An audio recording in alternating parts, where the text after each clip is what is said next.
ততক্ষণ পর্যন্ত ঈমান আনবে না। সুবহানাল্লাহ।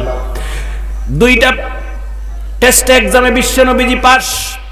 নবীজি যখন হাঁটেন, নবীজির পিছনে সব সময় হযরতে আবু বকর সিদ্দিক থাকতেন, হযরতে ওমর থাকতেন, হযরতে আলী থাকতেন, হযরতে তালহা থাকতেন, হযরতে জুবাইর থাকতেন, হযরতে আবু হুরায়রা থাকতেন।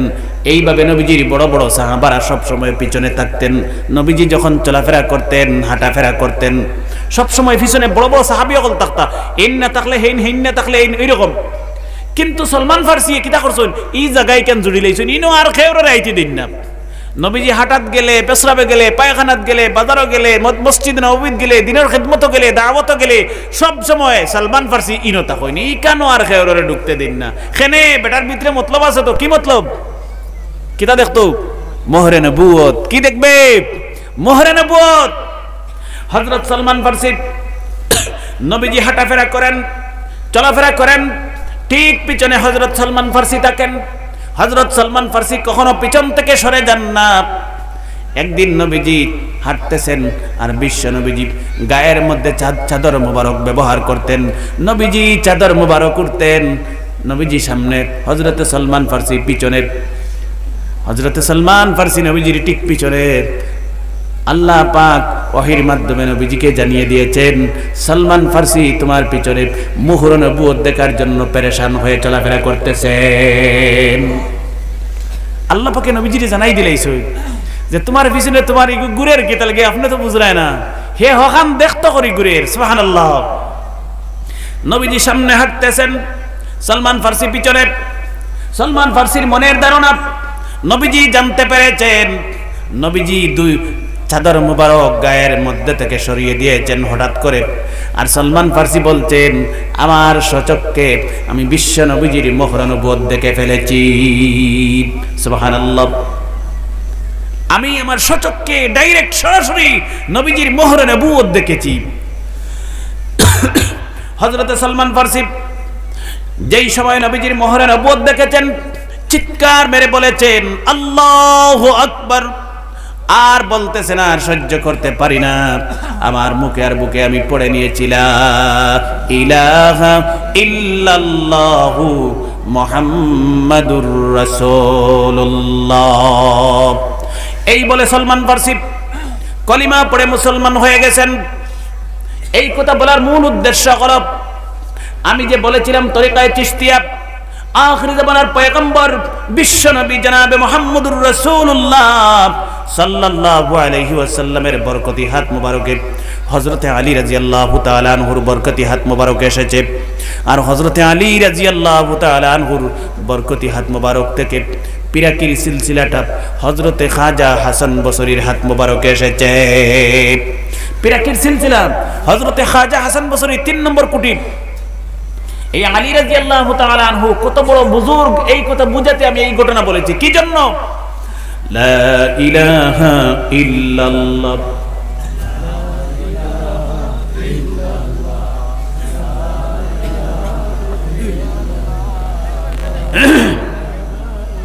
কিতাবের মধ্যে ঘটনা লিখতেছেন, বিশ্বনবী জনাবে মুহাম্মদুর রাসূলুল্লাহ সাল্লাল্লাহু আলাইহি ওয়াসাল্লাম আর হযরতে আলী আর হযরতে সালমান ফার্সি কয়জন? 3 জন। কয়জন? 3 জন। সামনে নবীজি, এর পিছনে সালমান ফার্সি, এর পিছনে হযরতে আলী।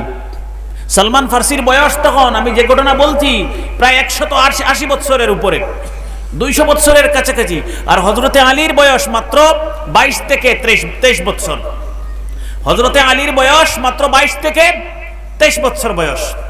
3 জন মানুষ, সামনে নবীজি, পিছনে হযরতে সালমান ফার্সি, এর পিছনে হযরতে আলী গভীর জঙ্গলের ভিতর দিয়ে চলে যাচ্ছেন।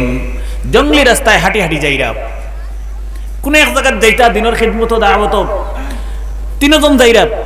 আলী তো হযরতে আলী রাদিয়াল্লাহু তাআলা আনহু কম বয়সী, ডং করে সালমান ফার্সির ওলা কুসা মারছে হাতের আঙ্গুল দিয়া, ফুর্তি করিয়া। কম বয়সী মানুষ তো একটু মজা করা, মাঝে মাঝে মজা করাও এক সুন্নত, মাঝে মাঝে ফুর্তি করাও এক সুন্নত। সবসময় খালি বিজা ঠান্ডা হইয়া রইতাম না, কিতা কইয়ার বুঝলেনি?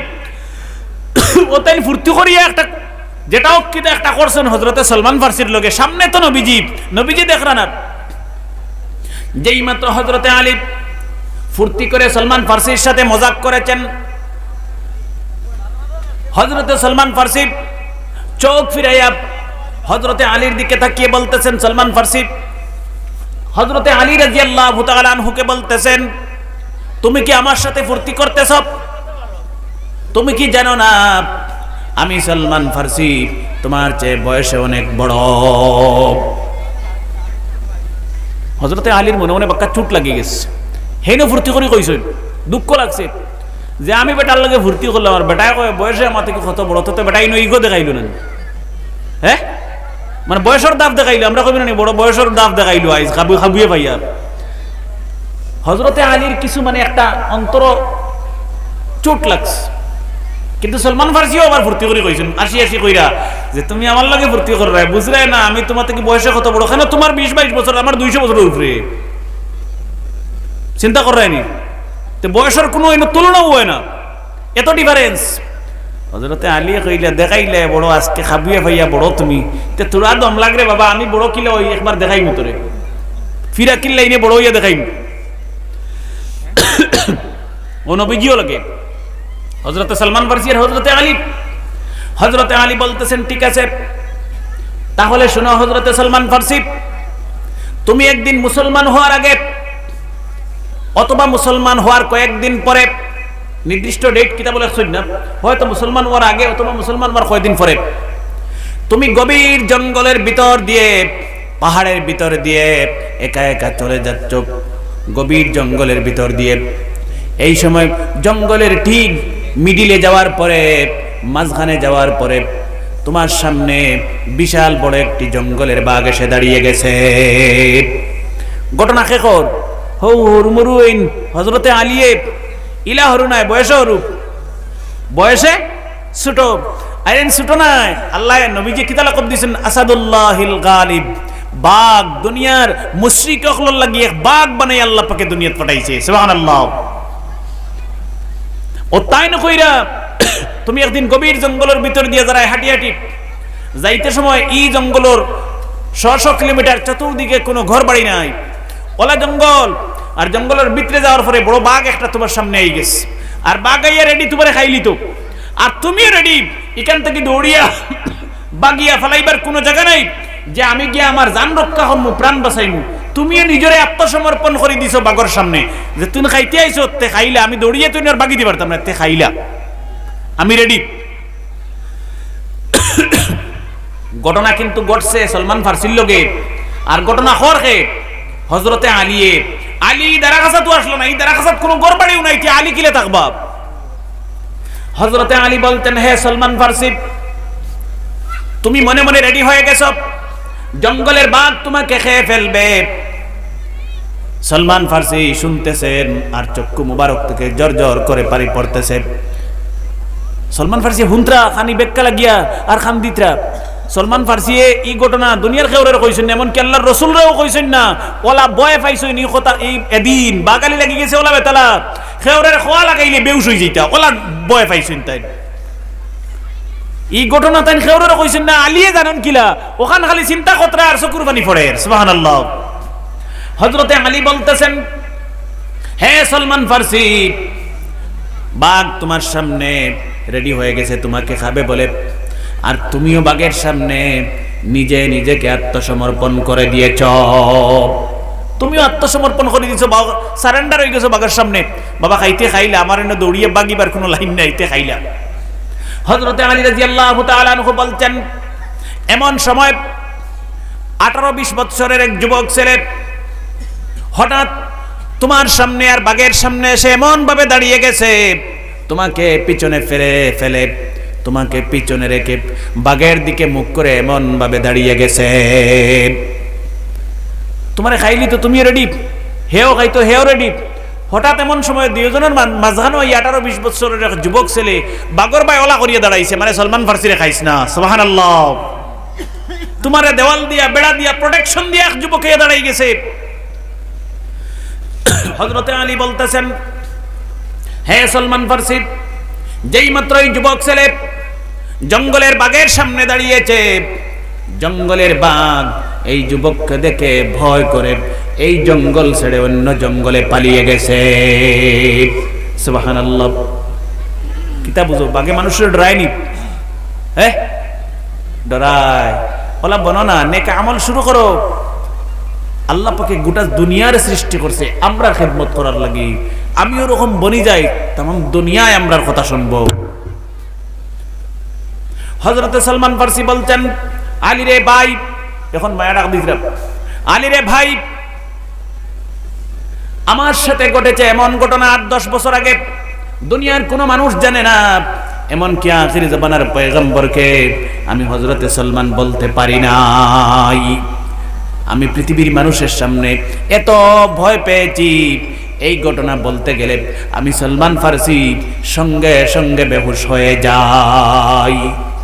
এত ভয় পাইছি আমি পৃথিবীর মানুষের সামনে, আমি এটা বয়ান করতে পারি না। আমি ভয়ে তরতর করে কাঁপিয়ে আমি বেহুশ হয়ে যাই। অত ডরাইছেন, চিন্তা করতেনি। হ্যাঁ আলী, তুমি জানলে কি করে? হযরতে আলী মুস্কি মুস্কি হেসে হেসে বলতেছেন, তুমি জানো না হে সালমান ফারসি, তুমি জানো না যে যুবক বাঘের সামনে এসে তোমাকে প্রাণ বাঁচিয়েছে, তোমার প্রাণ রক্ষা করেছে, যে যুবককে দেখে জঙ্গলের বাঘ এই জঙ্গল ছেড়ে অন্য জঙ্গলে পালিয়ে গেছে, সেই যুবক আর কেউ না, সেই যুবকের নাম আমি হযরতে আলী। সুবহানাল্লাহ। ও সালমান ফারসি কইলে, ভাই আল্লাহ তোমার মাফ দাও, আমি ফুর্তি করে কইছি, তোমার অন্তরে চোট লাগি গেছে, আল্লাহ কি ফেসাইয়া হগান করায়? হ্যাঁ, আমি তো তোমার চোট লাগাইবার লাগে, কষ্ট লাগাইবার লাগে কইছি না। তে ফিরা কি আর ইলমে লেদুনি, ইলমে তাসাউফ, এটা একটা বড় মারাত্মক বস্তু আল্লাহ পাকে দান করিয়া দেয় নেক আমলের বরকতে। এটা মিথ্যা না। কারামাতুল আউলিয়ায়ে হকুন, আউলিয়া কেরামুল কারামত, এটা সত্য হক। যুবক ভাইয়েরা, আমি তরিকায়ে চিশতিয়ার কথা বলেছিলাম। তরিকায়ে কাদরিয়া আখিরি জামানার পয়গম্বর বিশ্বনবী জনাবে মুহাম্মদুর রাসূলুল্লাহ সাল্লাল্লাহু আলাইহি ওয়াসাল্লামের বরকতি হাত মুবারকে হযরতে আবু বকর সিদ্দিকের হাত মুবারকে চলে গেছে। তরিকায়ে চিশতিয়ার লাইন আগে কইছি, এখন তরিকায়ে কাদরিয়ার সিস্টেমটা কি রকম গেছে? নবীজির হাত মুবারক তো কি হযরতে আবু বকর সিদ্দিকের হাত মুবারক। সুবহানাল্লাহ।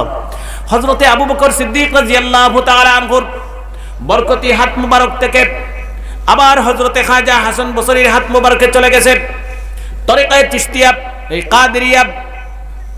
যুবক ভাইয়েরা, বিশ্ব নবীজির সাহাবী হযরতে ওমর রাদিয়াল্লাহু তাআলা আনহু এত বড় বুজুর্গ ছিলেন, আল্লাহর ওলি ছিলেন, বিশ্ব নবীজির সাহাবী হযরতে ওমর। হযরতে ওমর মিশরের গভর্নর বানাইয়া হযরতে আমর ইবনুল আস রাদিয়াল্লাহু তাআলা আনহুকে মদিনা থেকে পাঠিয়ে দিয়েছেন সমস্ত অর্ধেক পৃথিবীর খলিফা বিশ্ব নবীজির সাহাবী হযরতে ওমর। আর আমরা আসাম যেভাবে একটা রাজ্য, ওলা ওমরের দেশের এক রাজ্যের নাম হলো মিশর। এই মিশরের মুখ্যমন্ত্রী বা গভর্নর, আগে গভর্নর